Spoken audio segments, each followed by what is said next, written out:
बहुत समय पहले की बात है। एक नगर में एक निर्धन व्यापारी रहता था जिसका नाम धर्मदत्त था। धर्मदत्त अत्यंत ईमानदार, दयालु और भगवान शिव का परम भक्त था। वह प्रतिदिन प्रातःकाल उठकर भगवान शिव का ध्यान करता, मंदिर जाकर जल अर्पित करता और भोलेनाथ के भजन गाता। धर्मदत्त का व्यवसाय बहुत छोटा था। वह एक छोटी सी दुकान चलाता था और मुश्किल से अपना और अपने परिवार का पेट पाल पाता था।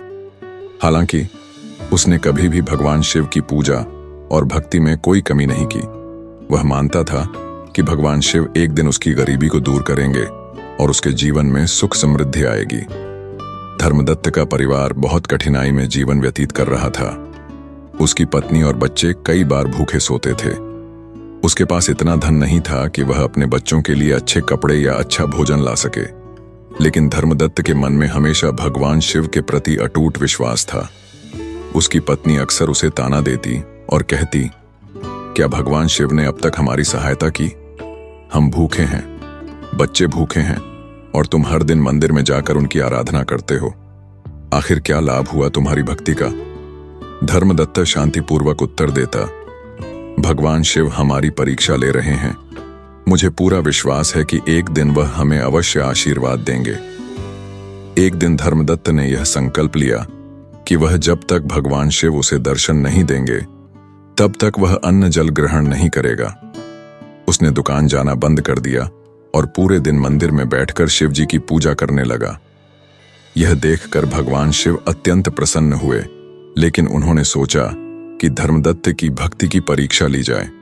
उन्होंने अपने गण नंदी से कहा, जाओ नंदी, उस व्यापारी के पास वृद्ध ब्राह्मण के रूप में जाओ और देखो कि उसकी भक्ति कितनी सच्ची है। नंदी ने आदेश मानते हुए वृद्ध ब्राह्मण का रूप धारण किया और धर्मदत्त के पास पहुंचे। वृद्ध ब्राह्मण ने धर्मदत्त से कहा, वत्स, मैं देख रहा हूं कि तुम कई दिनों से भूखे प्यासे हो। तुम अपनी दुकान भी नहीं जा रहे, आखिर क्यों? धर्मदत्त ने उत्तर दिया, मैं भगवान शिव के दर्शन के लिए तपस्या कर रहा हूं। जब तक वे स्वयं आकर मुझसे नहीं मिलते तब तक मैं अन्न जल ग्रहण नहीं करूंगा। वृद्ध ब्राह्मण ने हंसते हुए कहा, तुम व्यर्थ में अपने शरीर को कष्ट दे रहे हो। क्या भगवान शिव कभी किसी के सामने प्रत्यक्ष रूप से आते हैं? वे तो केवल मन से प्रसन्न होते हैं। अब घर जाओ और अपना काम करो। धर्मदत्त ने उत्तर दिया, नहीं, मैं तभी घर जाऊंगा जब भगवान शिव स्वयं मेरे सामने आएंगे। वृद्ध ब्राह्मण ने कहा, यदि मैं तुम्हें भोजन दूं तो क्या तुम खा लोगे? धर्मदत्त ने कहा, मैं केवल भगवान शिव का प्रसाद ग्रहण करूंगा, अन्यथा कुछ नहीं। वृद्ध ब्राह्मण ने मुस्कुराते हुए कहा, अच्छा, यदि भगवान शिव स्वयं तुम्हारे सामने आ जाएं, तो क्या तुम उनकी कोई इच्छा पूरी करोगे? धर्मदत्त ने उत्सुकता से कहा, मैं अपनी जान भी न्यौछावर कर दूंगा। यह सुनकर वृद्ध ब्राह्मण अंतर्धान हो गए और नंदी लौटकर भगवान शिव के पास पहुंचे। अब भगवान शिव स्वयं धर्मदत्त की भक्ति से प्रसन्न हो गए और उन्होंने साक्षात प्रकट होने का निश्चय किया। अगले दिन भगवान शिव एक वृद्ध साधु के रूप में धर्मदत्त के सामने आए। उनका रूप तेजस्वी था और चेहरे पर दिव्य आभा थी। भगवान शिव ने कहा, वत्स, मैं एक साधु हूं और मैं तुम्हारी भक्ति से अत्यंत प्रसन्न हूं। बताओ, मैं तुम्हारे लिए क्या कर सकता हूं? धर्मदत्त ने कहा, यदि आप सच में मुझ पर प्रसन्न हैं तो कृपया भगवान शिव के दर्शन करवा दीजिए। मैं वर्षों से उनके दर्शन के लिए तपस्या कर रहा हूं।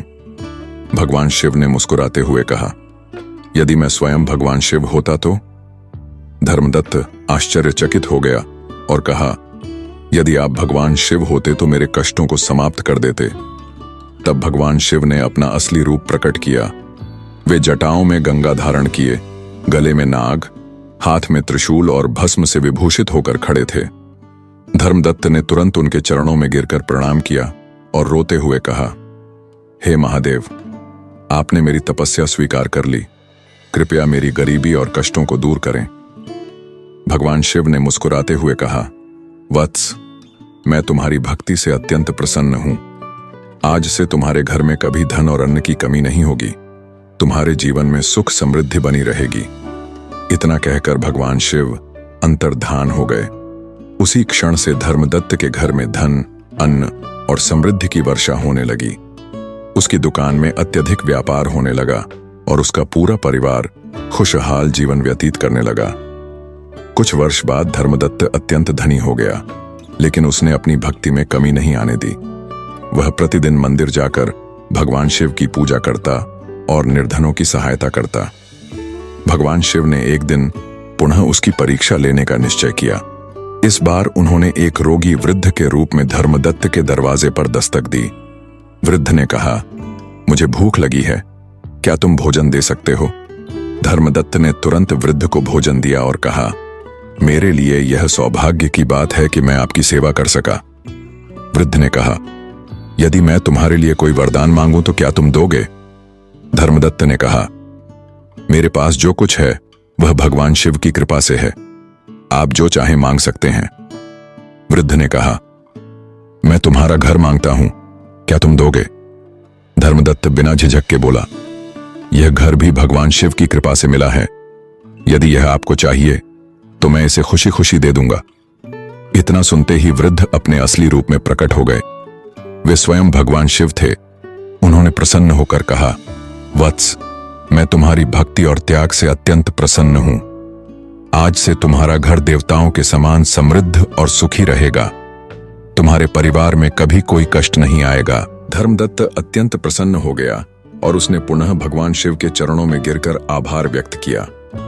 भगवान शिव अंतर्धान हो गए और धर्मदत्त का जीवन सुख समृद्धि से भर गया। इस कथा से यह सीख मिलती है कि सच्ची भक्ति और त्याग से भगवान शिव को प्रसन्न किया जा सकता है। जो व्यक्ति अपने स्वार्थ से ऊपर उठकर भगवान में श्रद्धा रखता है, भगवान उसकी हर इच्छा पूरी करते हैं। कठिनाइयां और परीक्षाएं केवल भगवान के आशीर्वाद का मार्ग होती हैं।